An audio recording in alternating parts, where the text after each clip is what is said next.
বাংলাদেশ সেনাবাহিনী গতকাল 23 জুন 2026 খাগড়াছড়ির পানছড়ি উপজেলায় আনুমানিক দুপুর 2টা এবং আজ 24 জুন 2026 আনুমানিক সকাল 10টা রামগড় উপজেলায় সশস্ত্র সন্ত্রাসী দলের বিরুদ্ধে পৃথক দুটি সফল অভিযান পরিচালনা করে।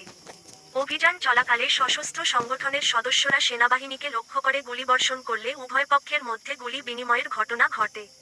পরবর্তীতে পানছড়ি উপজেলার বরকল এলাকা থেকে সশস্ত্র সংগঠনের 2 জন সদস্য 2টি AK-47 রাইফেল, 2টি ম্যাগাজিন এবং 132 রাউন্ড গোলাবারুদ সহ আত্মসমর্পণ করে।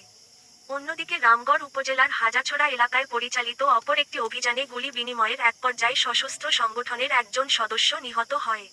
পরবর্তীতে ঘটনাস্থল থেকে একটি AK-47 রাইফেল, একটি ম্যাগাজিন, একটি পাইপগান, 27 রাউন্ড গোলাবারুদ সহ অন্যান্য সামগ্রী উদ্ধার করা হয়।